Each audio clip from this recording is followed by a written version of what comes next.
नमस्कार सभी को। आज हम बात करेंगे गोडसे विचारधारा की।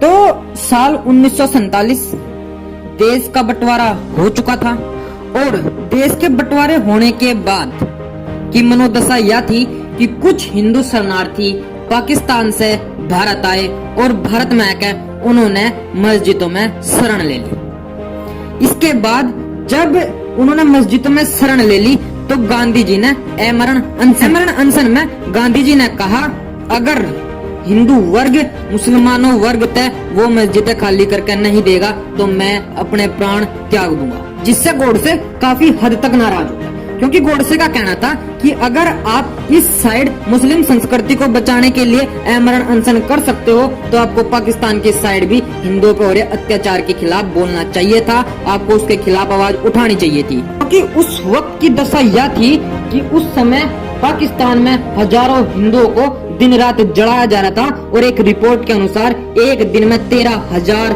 रेप हिंदू लड़कियों के पाकिस्तान में हुए थे। और जिस दिन गांधी जी के द्वारा यह आमरण अनशन पूरा हो रहा था, वे हिंदू मस्जिदों से बाहर निकालने जा रहे थे, तो उस दिन वर्षा भी हो रही थी और नथुराम गोडसे दिल्ली में ही थे और उन्होंने उस जिद को पूरा होता देखा था कि वे हिंदू बाहर निकल के ठिठुर रहे थे। और उसके बाद वो बिरला हाउस पहुंचे और उन्होंने गांधी जी तक कहा कि गांधी हमें शरण दो, पर गांधी जी के कान पे जूं तक नहीं रखी थी। और हिंदुओं पर हो रहे अत्याचार पाकिस्तान के खिलाफ सरदार वल्लभ भाई पटेल ने 55 करोड़ रुपए देने से मना कर दिया था और उसका प्रेशर भी गांधी जी ने ही बनाया था और वो 55 करोड़ रुपए भी गांधी जी ने ही दिलाए थे। और यह भी सभी जानते थे कि कांग्रेस के चुनाव में जब सुभाष चंद्र बोस जी को चुना गया था तो उसका विरोध भी गांधी जी ने ही किया था। उन्होंने कहा था कि सुभाष की जीत मेरी हार होगी। उसके बाद सुभाष चंद्र बोस जी पर पार्टी छोड़ने का प्रेशर बनाया गया और उसके बाद जब दोबारा चुनाव हुए तो उसमें एक तरफा वोट सरदार वल्लभ भाई पटेल को मिली थी, लेकिन पीएम कैंडिडेट पंडित जवाहरलाल नेहरू को बनाया, अध्यक्ष पंडित जवाहरलाल नेहरू को बनाया।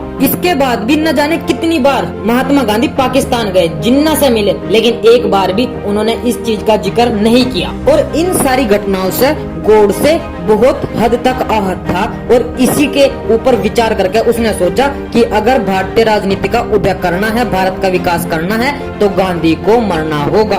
और इसी चीज को ध्यान में रखते हुए बिरला हाउस में 30 जनवरी 1948 को नारायण आप्टे और अन्य 6 लोगों के साथ मिलकर उन्होंने गांधी जी को 3 गोली मारी। और गोडसे ने यह भी कहा था कि मैं मानता हूँ गांधी जी का आजादी में एक बड़ा सहयोग था, इसलिए गोली मारने से पहले मैंने उनके पैर भी छुए थे। और इसके बाद 15 नवंबर 1949 को गोडसे को भी फांसी दे दी गई। आज की वीडियो में इतना ही, मिलते हैं अगली नई वीडियो में। धन्यवाद।